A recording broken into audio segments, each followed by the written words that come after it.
create a fantastical world based on African folklore and mythology. Marlon James will tell us about his new novel, Black Leopard, Red Wolf. What hard lessons do you learn doing other people's housework? Stephanie Land will be here to talk about her best-selling book, Maid, Hard Work, Low Pay, and a Mother's Will to Survive. Plus, our critics will talk about the latest in literary criticism. This is the Book Review Podcast from the New York Times. I'm Pamela Paul.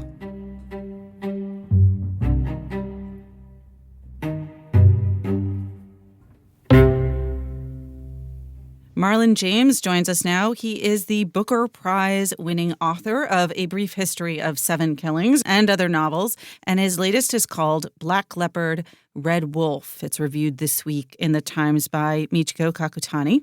Marlon, thanks so much for being here. Thanks for having me. So this book, people are sort of whipping out these descriptions, calling it the African Game of Thrones, calling it a magical Wakanda, calling it sort of comic books meets fantasy epic meets, but how do you describe it? I describe it as the book I always wanted to write. I describe it as almost a result of detective work. One of the things we take for granted is that so many of us already have our mythologies. I think Michael B. Jordan was talking about it in Vanity Fair, and he got some flack for it, but I knew where he was coming from. Where I don't think we realize just how much of who we are as a people are told by our mythologies, are told by those fantastical stories. You don't realize it unless you don't have one. And for me, I can't speak for everybody else, but for me, I grew up with ground zero of my history being slavery. Mm-hmm. And I say to somebody who's written a slavery novel, I'm kind of tired of that. I wanted to go further. So before I even had a novel, I was on a fact-finding mission. I wanted to go further than those Anansi stories my grandfather told me. I wanted to know about the myths and the legends and the witches and the demons and the goblins and the fantastical stories and all these things that would have electrified my imagination as a kid, the way Grimm's fairy tales electrified me, the way Robin Hood electrified me, the way comics open up a new world for me. I just wanted to go back there. It's weird. You could almost call it a regression so much. Not really a regression, just that I went on a fact-finding mission to find my own history, and out of it came a novel. You mentioned a lot of influences there, myths and folk tales and fairy tales and comic books, and I want to kind of go through all of them. What were the kind of foundational folk tales for you? Well, the foundational folk tales are the African epics, which are very similar to the Norse sagas, in the sense that they're very primal. They're told aloud, and they go back to a pre-Christian, pre-Muslim kind of world. So the gods are fantastic. The gods also are irritable and kind of a pain in the butt. They're flippant. Their attention spans are terrible. They have ridiculous feuds. And it's actually people who bring some sense of calm and reason. There's stories about kings. There is an epic about a cannibal witch who dies of old age, and she's outsmarted only by her daughter. It's like feminist 2,000 years before its time. And it was just such a bawdy and sensual and just a different kind of world than I have experienced. I mean, some of the things I found is how similar our ancient epics are. They have a flood myth. They all have the image of the giant serpent eating its own tail. They all have dragons. They all have fairies. It makes you wonder how much in common we are. Maybe we did all stem from the same people, or human nature is just so common that even apart, we develop the same kind of imaginations. One of my colleagues here at the book review, Lovia Garke, she's doing the completest Marlon James right now. She's now reading Brief History of Seven Killings. And she wanted to know, when you mentioned you went on a fact-finding mission, and after reading this book, she said, I want to know what kind of research he did. What did you do? What was that fact-finding mission? Oh, my God. What didn't I read? I read every single thing that was possible. So some of the stuff I read, I had to go back to original materials. So it's not just enough to read a book on the Dogon. I had to go and listen to interviews of the Dogon. So things like conversations with Ogomatale, stuff like getting into all the Dogon and Egyptian cosmology. So I'm reading books on cosmology. I'm reading books on myth and legends. I'm reading books on the weather. I'm reading all the African histories, some written in the West and some told through the African epics. So the Epic of Sanjara, which is basically the Lion King, the Epic of Askia Muhammad, stories about Mansa Musa. So I gobbled up all the histories, including the really ridiculously racist European histories, all the sort of present archaeological work. There is some archaeological work being done in South Sudan. Unfortunately, well, fortunately or unfortunately, all the websites are in French. So, so I had to become an anthropologist. I had to become a historian. I had to become an archaeologist. I also had to become a skeptic of all of that. Right. I had to become a religious student. I had to become a student of mythology. I had to read up on the fetishes and the fetish priests and what kind of spells work where. What is the significance of lightning? Where did the monsters come from? What do the monsters say about us? So I spent a good 2 years in research before I even knew I had a novel. And even when I knew I had a novel, before I knew who was going to tell it. So yeah, I do research pretty exhaustively. My previous novel was the same, and the novel before that was the same. I have no problem spending a year or two just immersing myself in the world. I think because when I actually start writing, I usually want to write straight to the end. Mm-hmm. And not knowing my world stops me. Once you did immerse yourself in the actual writing, how long did it take you to write this? The writing took a year and 4 months. So you researched for longer than you wrote, actually, for Yeah, this particular usually I novel. research longer than I write. Did you travel? I've been to the continent since 2013, so no, I was going on what I remembered from those years ago. But the quality of the research, the work being done in these fields is just so rich and so powerful and so authoritative. It's not like if I were doing this in the 1970s where I wouldn't be able to trust anything I heard. Right. I think there's just so much fantastic work that's being done and continues to be done. And we should say that you invent a new world here in this book. So I'd love to talk about that process of world building and what is the world of Black Leopard, Red Wolf? What does it look like? The world of Black Leopard, Red Wolf is as much imagined as it is borrowed. There is so much borrowed from all the imperial empires, from ancient Ethiopia, the Solomonic dynasties, from the empires of Mali, Songhai, Ghana. There's a city in my book called Kongor, which is almost a street-for-street replication of Jenny. There is one that's a replication of Timbuktu. And the knowledge that I picked up, Timbuktu being at one point the most intellectual city on the planet, almost the birth of the university. And that, of course, ends up giving the novel itself an intellectual weight, which I think some people still think doesn't even apply to Africa, which is a little ridiculous and not to mention pretty racist. Right. So I researched the intellectual history of these territories. I was being wowed by what I was learning, like Benin City had streetlights. A lot of the fantastical elements in the book are actually true. And a lot of the day-to-day things are made up. I mean, Africa even had its own Vikings. They're called the Quo, and they used to raid by boat. So what happened is the novel almost started writing itself because of just the bounty of information that I was getting and how these countries lived, how these empires thrived, but also how they fell. Some fell into decline by the time the Europeans showed up. Some, if the Europeans were British, were burnt down. When it comes to world building in a novel, in a fantastical novel, there are all these layers, right? You have the very plain sort of geographical, physical aspect of it. You have what are the rules if it's a magical land? And then, of course, who lives there and who are they? And I want to talk just first about the physical lands because you have in your book what many people love in a book like this, which is maps. And how did you conceive of those? And were you like Tolkien? Did you draw these maps yourself? Did you come up with the concepts? I did draw them myself. I did come up with the concepts. I had very rudimentary maps before because I think the great thing about writing about New York is there. The great thing about writing about 1600s Britain is that Britain is there.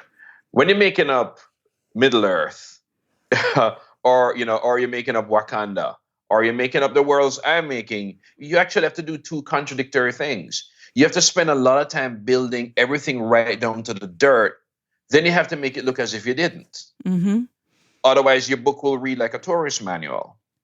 So I went so far as to find out where does rainforest end and mountain begin, where does desert end, and so on. So I had to do all of that.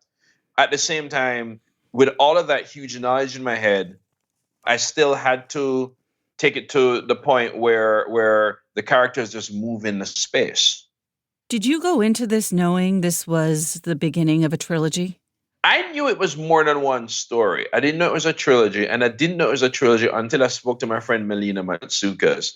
And we're talking about TV shows. We're talking about films, and she mentioned this TV show, The Affair, and how The Affair has different points of view. The man has a point of view, the woman has a point of view, and their points of view don't add up. Sometimes, even in the man's point of view, the woman's dress would be above the knee. In her point of view, it's below the knee. Sometimes even that way. And listening to her, I'm having this eureka moment. And she's saying, "This is a great idea for a TV show." I'm like, "Forget your TV show. This is a novel."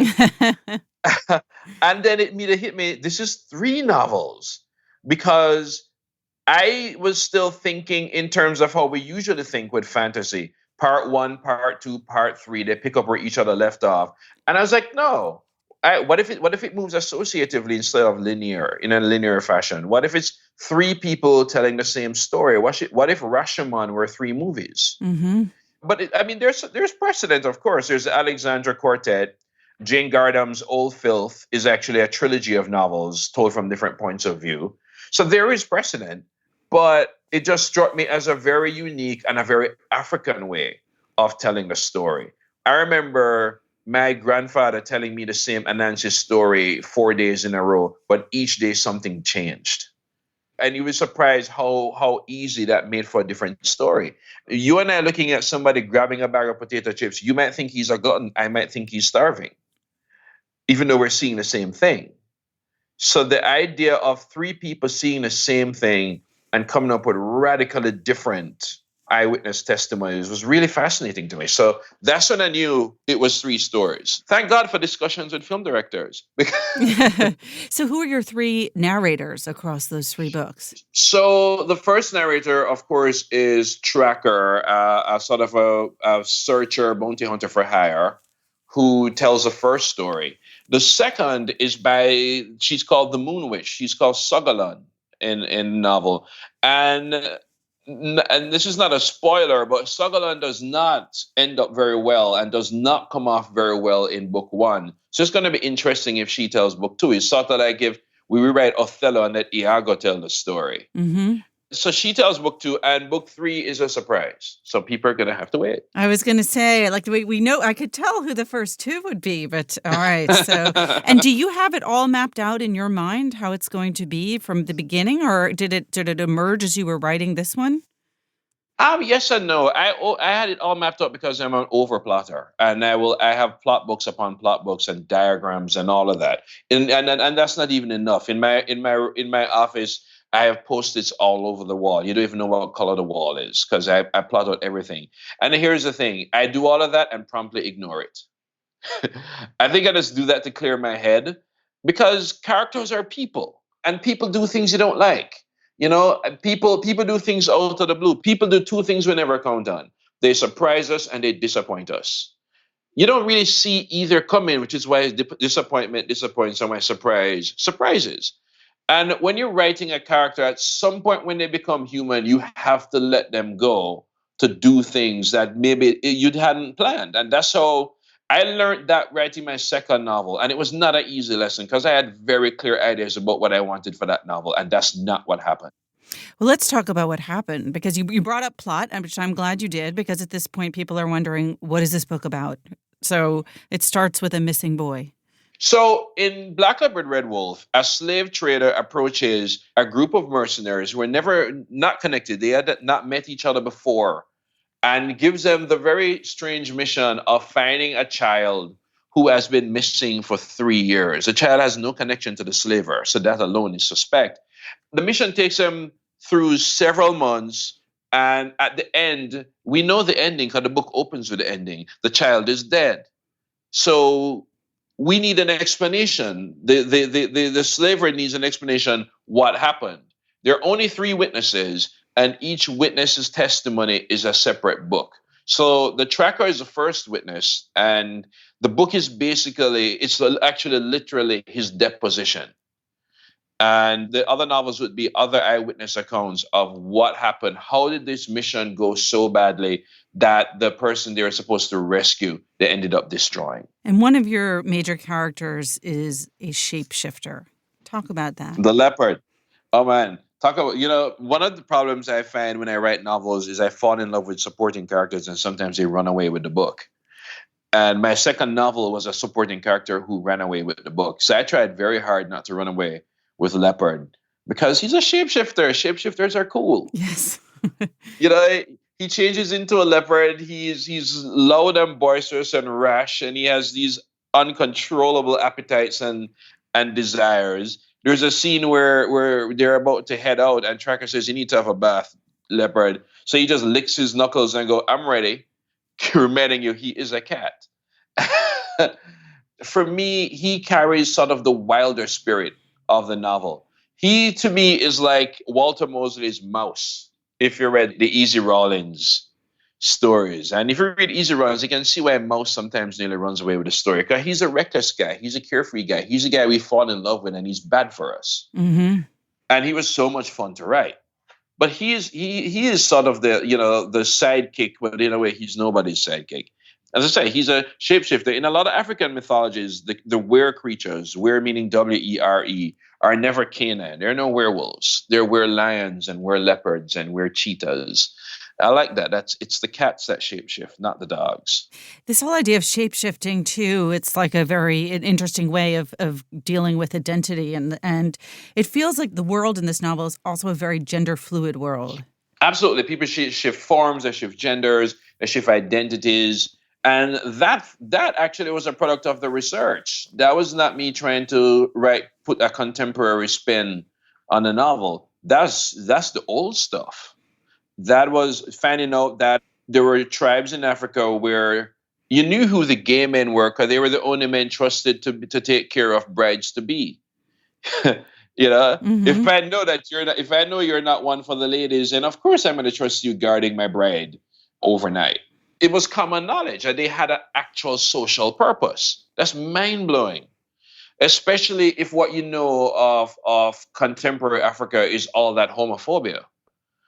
Yeah, it's mind-blowing, and knowing that there are certain African tribes and Native American too, that there were like 10 to 14 different genders. To know that even gender is something that was assumed. It can be either a graduation, it can even be a pause. I mean, this blew my mind. As a queer person, it was very self-affirming, I got to tell you. But it just blew my mind finding that out in the research, that in a lot of ways, that's the most retro element in the book. It's already there. Some writers, you get the sense that they're constantly returning to the same themes. They're telling the same story over and over again, returning to it from different angles. And you've talked about how that's going to happen to a certain extent in the trilogy. But from your previous novels, it feels like that's not the case with you, that seems like you really try to challenge yourself to do something quite different with each book. Yeah. One of the problems with growing up, the type of reader that I was growing up, is that I pretty much gobbled everything. I gobbled everything, and I didn't come across literary snobbery until a lit class. And I rejected it then, and I reject it now. I've always read everything, and of course the problem with that now is that I want to write everything. Right. If you come across any of my friends from high school, they will ask, "Has he written a Viking novel yet?" Because I promise I'm going to write a Viking novel. I'm totally doing it.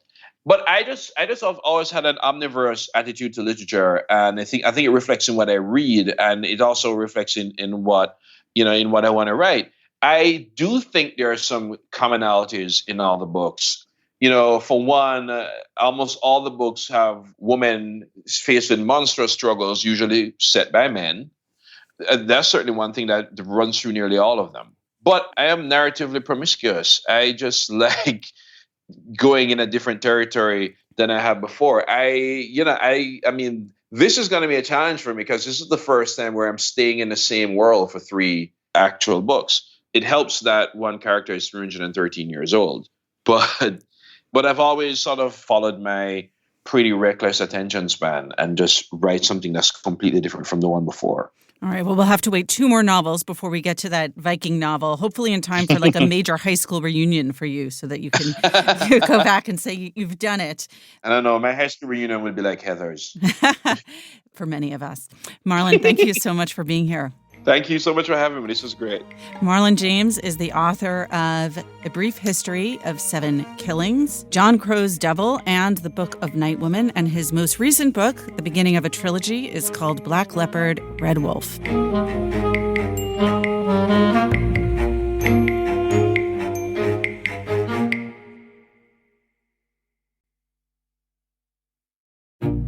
So here's a request for our listeners. I get lots of feedback from you, some complaints, lots of kind words. Really appreciate it. You can always reach me directly at books@nytimes.com. I will write back. But you can also, if you feel moved to do so, review us on any platform where you download the podcast, whether that's iTunes or Stitcher or Google Play or somewhere else. Please feel free to review us and, of course, email us at any time. Stephanie Land joins us now from Missoula, Montana. Her new book is called Maid, Hard Work, Low Pay, and a Mother's Will to Survive. It is already a New York Times bestseller. Stephanie, thanks for being here. Thank you for having me. So how did you end up working as a house cleaner? Well, it was kind of the height of the recession in 2008 and 2009. And I was kind of trapped in this place where I needed to find a job that was within daycare hours, which is, Monday through Friday, 9 to 5 type of schedule. And a lot of the positions in those hours are not entry-level positions. And a lot of the people who had been laid off were taking up a lot of those jobs, like office assistant or secretary or whatever daytime position there was. And so house cleaning kind of rose to the top as the only job that I really qualified for. All right, let's take a step back. How old were you? Sort of how did you get to this position where you didn't feel like you had qualifications and I guess most importantly, have to support a young child?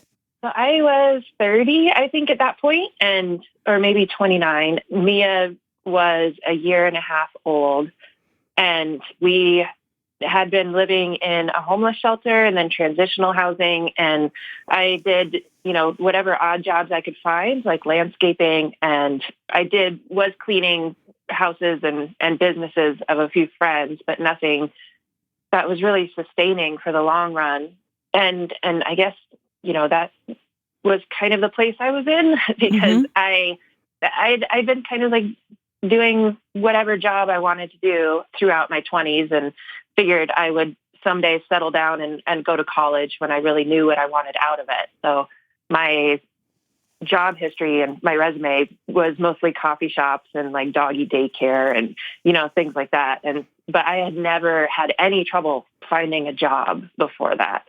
So when you were graduating high school, what were your family circumstances at that time? And did you look at college or was it not affordable? I did look at college and wanted to go to college very much right out of high school. And when I approached my dad about that, he said, "Oh, that's great. How are you going to pay for that?"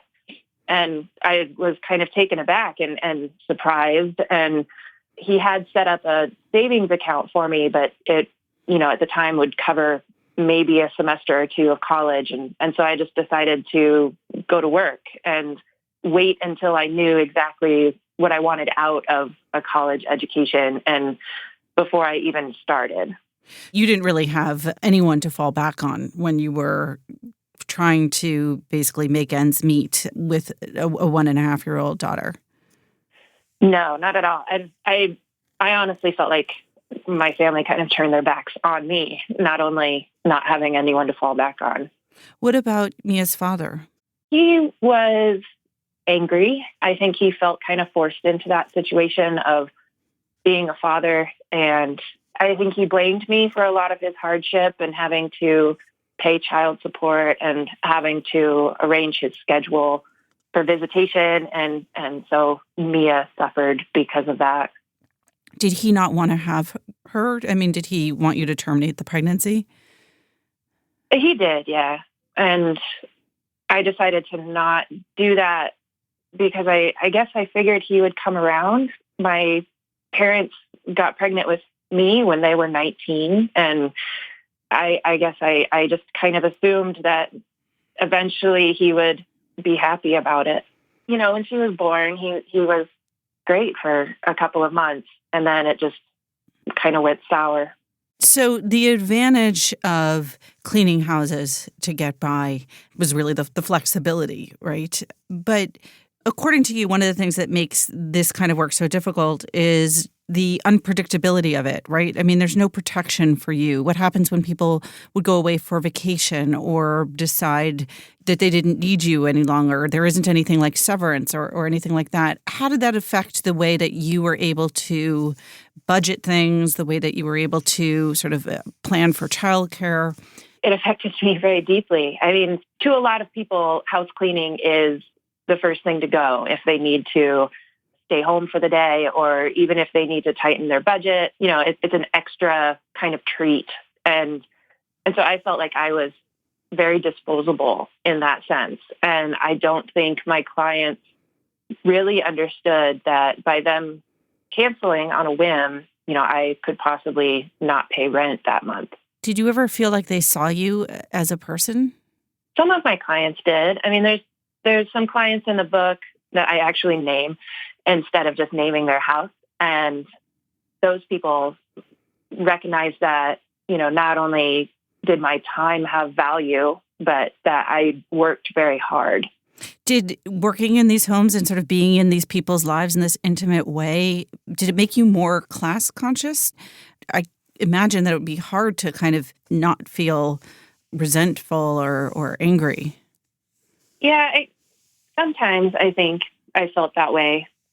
I mostly felt sad, especially in houses that had kids and had bedrooms set up for their daughters that were just like, they looked like they were out of a catalog, and, fairy tents and toys and all of these things. And some of the rooms were as big as our studio apartment that we lived in. And I felt devastated in those times, that just to see the type of life that Mia could possibly have, and I wasn't giving it to her. And that felt like a failure on my part. At a certain point, you ended up in a homeless shelter. And also at one point, I think 7 different kinds of government assistance. Sort of, I think from the outside, people think like, how does that happen? Didn't your parents wouldn't swoop in? Mia's father couldn't provide more help? What got you to that place, and how hard is it to get out? Oh, man. So Mia's dad had kind of kicked us out, and I went to stay with my dad for a few weeks, and that didn't work out. And we found a homeless shelter to stay in, and that was the only place that I found that I could afford, because I had $200 or maybe like $100 at that point. And you can stay there for 90 days, and you're supposed to kind of get back on your feet at that time. And that was impossible. And so we went into transitional housing, which was kind of a step up from the homeless shelter. So the rent was income-based, whatever I could pay. Basically, I started going to school and did whatever I could just to pay the bills.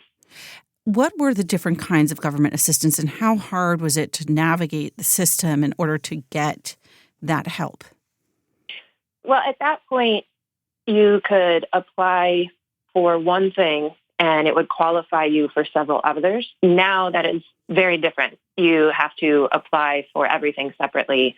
You need a computer and access to the internet. You need a printer. You need time out of your day to go meet with your caseworker, which is usually during the workday. You need a phone. There's so many things. So at that point, I got the Pell Grant through school, which paid for my tuition. And I had Medicaid for Mia. I got a child care grant temporarily, and food stamps and WIC check, which is Women, Infants, and Children. There's a program called LIHEAP, which pays for utilities. It sounds like a real catch-22. I mean, in order to really qualify for all of this, you have to know about it. You need to have access to, as you pointed out, not only to computers, but also just to the information and basic literacy skills to navigate all of this. I imagine that not everyone in your financial position is equipped to manage all of that.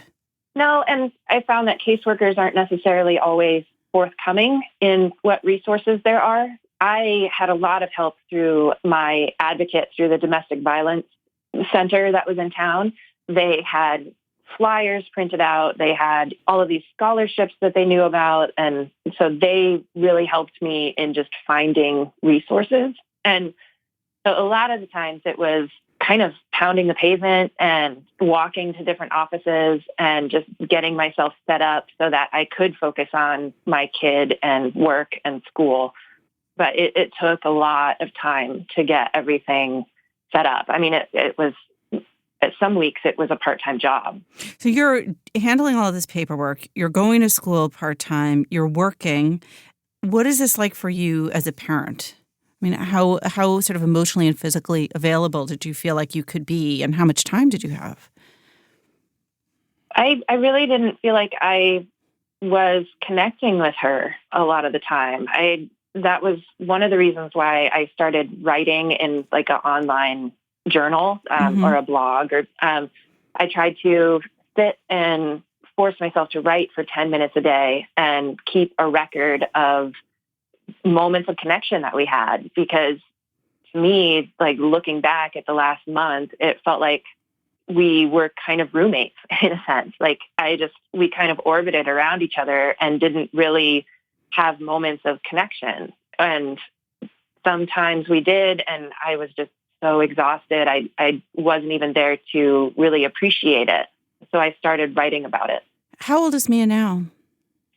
She is 11 and a half. And so when you were writing this book, did you think, as you were writing it, did you think someday she's going to read this?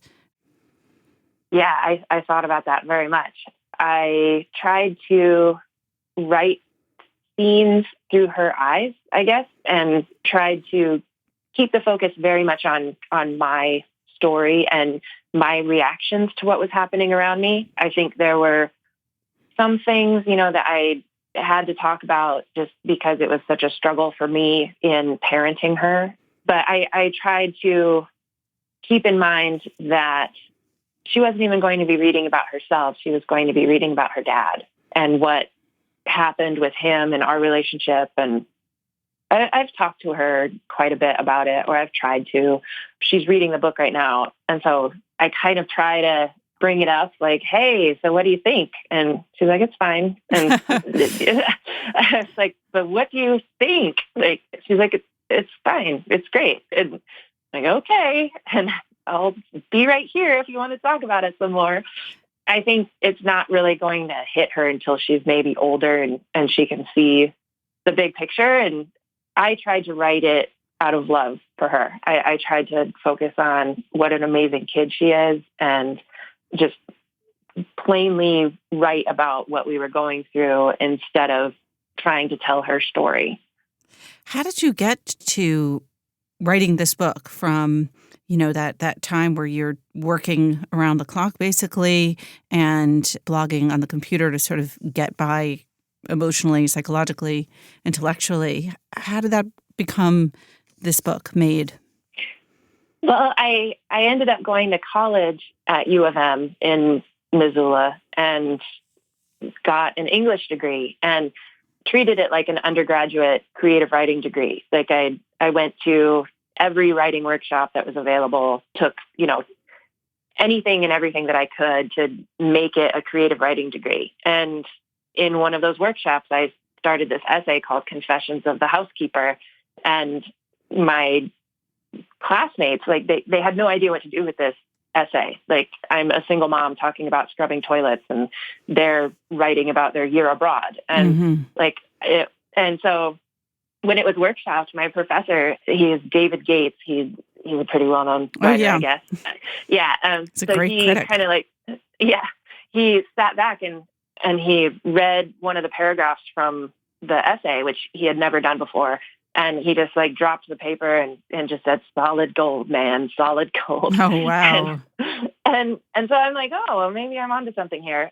And then when I graduated college, I started freelancing full time and saw a call for submissions through Vox Media and sent them those 2 paragraphs and said, I wrote an essay in college and you might like this. And they immediately accepted it. And that essay went crazy viral. And my agent contacted me during all of that time. And 11 months later, we had a book deal. So long answer to that question, but that was how the book came about. What is it that you most want people to know about what it's like to be a maid and perhaps as they have their own houses cleaned by someone? Well, I would have to say that they're human beings and they depend very much on that work. And they are allowed to call in sick. That was one part of it that I was scared if I called in sick or canceled my clean that I would be fired. Mm-hmm. And, it was this huge inconvenience that I couldn't clean their house on that day. And so they would go for someone more reliable. And I'm a human being with a family that I need to take care of and working for very little and not allowed vacation days or health benefits or anything like that. And so any small act of kindness went a long way, or just recognizing that I also have needs. Well, it's an incredible story. The book, again, is called Maid, Hard Work, Low Pay, and a Mother's Will to Survive by Stephanie Land.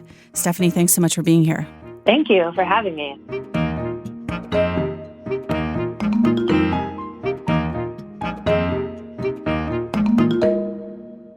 Joining us now to talk about the latest in literary criticism, our critics, Dwight Garner, Jen Salai, and Parl Siegel. Hi, guys. Hey, Pamela. Hey, Pamela. Hi, Pamela. Dwight, what did you write about this week? Well, the great Elizabeth McCracken has a new novel out. It's just her third, and it's been an 18-year wait since her last one. The first one is called A Giant's House, or The Giant's House. Came out in the mid-'90s. Just one of the beautiful books of my reading life. I just loved it. It's about a librarian who falls in love with a young boy who's very tall and dying of gigantism, I believe the disease is called. Just a beautiful book. Her second novel came out 7 or 8 years later, called Niagara Falls All Over Again. And this is the first one. The new one's called Bowl Away, and it's just out. I don't like it as much as her previous fiction. I was depressed to find that to be so. It's a book about bowling. It's a book about candlepin bowling, which is a New England, regional variant of the sport. I know you guys are all big bowling fans and, want to hear me talk about bowling, but it's an unusual kind of bowling. But her story covers several generations. It's a historical novel, a woman who opens a candlepin bowling alley in New England in the early part of the 20th century. And it's just one of those novels in which all the characters have unusual names. Everyone has unusual hobbies. Everyone's kind of strange. A lot of supernatural things happen. I found nowhere to dig in to the novel personally. The characters didn't resonate because they were too like caricatures more than characters. And the plot didn't quite grab me. And yet, Elizabeth McCracken can write. And so there are many nice passages. And the sentences, you flagged a lot of them. The sentences. Yeah. She's a lovely writer. This book reminded me, as I said in my review, of sort of the lesser work of terrific writers, but writers like Salman Rushdie and Annie Proulx and Michael Ondaatje and others who, in their lesser stuff, kind of get caricature-like. Everyone's sort of a comedy piece, and sometimes. She wrote a memoir, right, in that 18-year period between novels? Yeah, it's called An Exact Replica of a Figure of My Imagination, I believe. And it's about a child she lost in the 9th month of pregnancy while living in rural France. It's a lovely book. And some of the deep feeling from that book translates into Bowl Away. Some of the best parts of her new novel are about women who have lost children. And she writes very well about that, very movingly. So she's somebody who I've heard about for years, and she's sort of like a writer's writer in a way that I feel like a lot of the writers I love really revere her and read her. What is it about her, you think, that is so distinctive? Oh, she just has sort of unique, sort of unfiltered access to the human heart, to put it in a simple way. That sounds a bit pretentious, I guess, but she writes so well just about human feeling. When her characters love someone or when they are lonely or in distress, you kind of feel that loneliness and you feel that distress. And whatever access she has to those kind of emotions are I find, unusual And she's just great. So it's always, as a critic, it's always a drag to not like a book by a writer you really like. It's always a bummer. Well, I think this is the thing sometimes people don't understand about critics or criticism is there's actually a feeling of disappointment when something doesn't work out. Sometimes I'll have a feeling of glee, Right. But by and large, especially if it's something by someone I love, I desperately want it to work. I want to have that same feeling and that same connection. What was the last book with you them. reviewed negatively by a writer you loved? Do you remember one? I think this week. I reviewed Janet Malcolm's book, Nobody is Looking at You. It's a collection of essays. It's a critic writing on a critic. A critic as well. writing on a critic, writing on some critics in this case. And I revere her. And I didn't dislike this book, but it disappointed me. And once in an email, we were talking about books, Dwight, and you said, we were talking about who's going to cover a book, and you said, I'm getting, in capitalized, that sinking feeling. And I kind of had that sinking feeling as I was reading some of the essays in this book that are not as strong or don't sing in the way that I wanted and expected them to. So the review becomes this delicate place to sort of telegraph your love and respect for the writer, and at the same time communicate very honestly about why this didn't work, and then to figure out why. The book, again, is Nobody is Looking at You, essays by Janet Malcolm. So how does this Malcolm book differ from her previous collections of work? Well, this Malcolm book follows two previous collections, and it's interesting because she doesn't really return so much to her signal obsessions, photography, certain writers that she returns to. It's more of a gentler book. She writes a lot more about New York. She writes a little bit more around the edges of these pieces. You get a glimpse of her family life. I mean, it's less concentrated, it's less forceful, I think, than some of her previous books. But the point I make in my review is that Malcolm has this reputation for being this great slashing critic. She's got these amazing pronouncements on her profession and everybody else's. She's always digging out issues of hypocrisy and blundering and exploitation. She's the one in The Journalist and the Murder, has this great sort of line, which I'm going to mangle here, but any journalist who's not too stupid or full of himself knows that what they're doing is morally indefensible. But this book is interesting because you see her That's more. all. That's all. Actually, we can just leave now. But in this book, you see her in a more sort of like, praising mode. I think for me, I've always felt that Malcolm is only so good on malice because she has such an internal sense of goodness too. And I think that we get to see her on innocence and on decency and these other kinds of qualities that are very interesting and important to her. What did we learn about her that might surprise us? I mean, the light side of Janet Malcolm. The light side. I would not call it light. Sounds like a record. The light side of Janet Malcolm. Gentler. I mean, I don't know if you learn a particular thing about her, but you do see her in this mode, where she is effusive, where she's rapturous. And some of those essays don't quite work for me. I feel like Janet Malcolm for me is at her best when she is cold-bloodedly making a case, and this is why if you're a journalist, it's like being a politician. You don't want to hear Robert Mueller's on your tail. As a journalist, the worst phone call you could get is Janet Malcolm's writing about you. I got the sense that part of what you disliked about this book or were disappointed by was not just the sort of the nature of the praise, but what she was praising felt like didn't merit. Right. It felt small, and I don't think that anything in life is small. I think you can talk about anything. Anything is a worthy category, but she doesn't elevate it in that sense. She's not making a case for their importance. She doesn't fully open up why, for example, she's very interested in the mystery novels of Alexander McCall Smith. She doesn't really make a deep sense of why they deserve the kind of praise she sort of lavishes at them. So these were my quibbles. But at the same time, I do leave that book, for all my disappointments, feeling so grateful that we have another Janet Malcolm book, that we get to see the arc of this career go on, see different sides of this writer.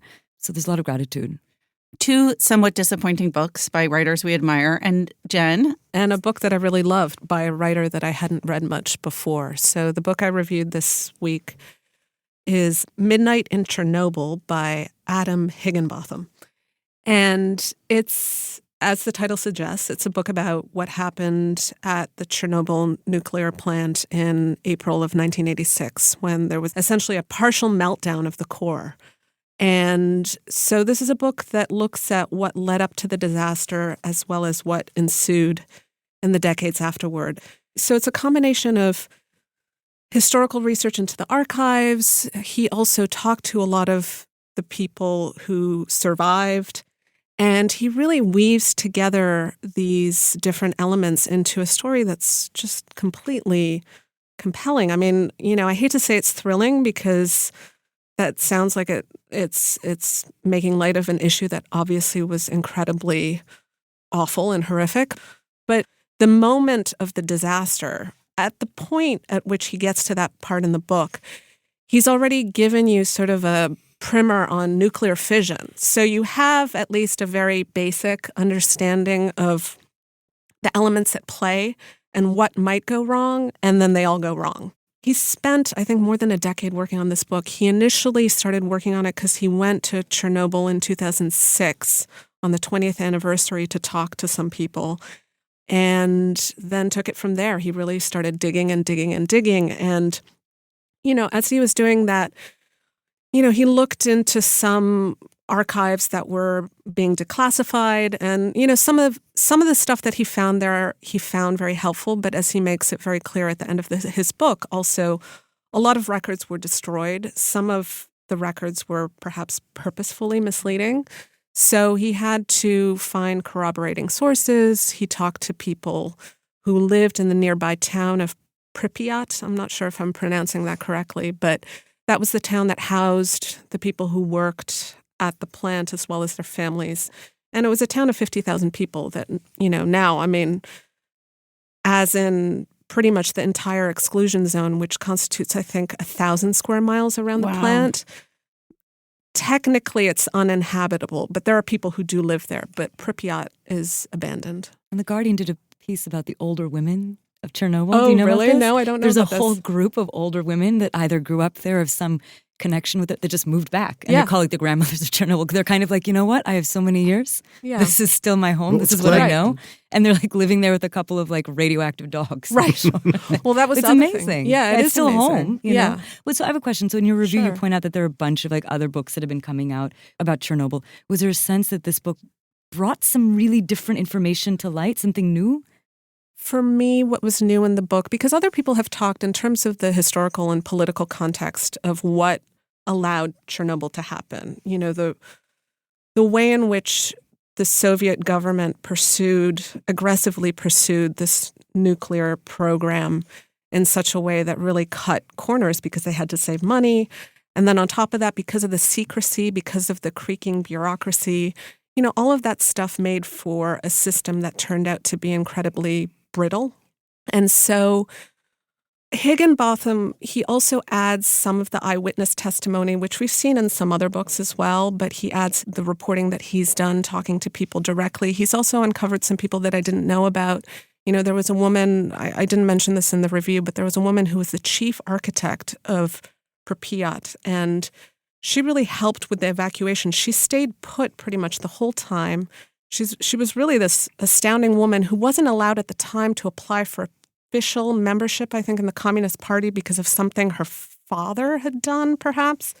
But, just to sort of convey these life stories, I think was also really interesting, and also to show the different ways in which people responded to the disaster. Because, what happened at the time, nobody necessarily even knew really what was at stake. Because also the way that radioactivity works, you don't know. I think that, and that's another thing that he really gets across really well, which is the sort of uncertainty of it. So the official death toll about 5 months after the accident was 31. So those are pretty much people who died from acute radiation sickness or directly from the explosion. And, that doesn't count however many people's lives were put at risk because of, radioactivity in the area. Jen, I think this may be the most enthusiastic review of yours that I've ever read. And Really? I'm curious, one of them. Is there a particular challenge to writing, just an over-the-top kind of rave when you just love something and want to convey that? When you write negatively about a book, or if you have mixed feelings about a book, I do think that you can sort of set up a tension that doesn't easily exist in a rave. In this case, I really loved reading this book, even though parts of it are very, very distressing and very upsetting. But writing about it, I think part of it was also the story, even though a lot of people know some of the details. I think the story is also just so fascinating that he tells. I don't know if any of it is really that easy, but I feel like All writing is hard. All writing All is right. hard. So that people know what it is, Jen, what was the name and author again? The book is Midnight in Chernobyl, and the author is Adam Higginbotham. And Pearl?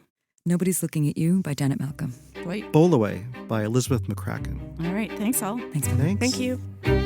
Remember, there's more at nytimes.com/books, and you can always write to us at books@nytimes.com. I write back, albeit not right away. The Book Review Podcast is produced by Pedro Rosado from Headstepper Media with the great help of my colleague, Don Williams. Thanks for listening. For the New York Times, I'm Pamela Paul.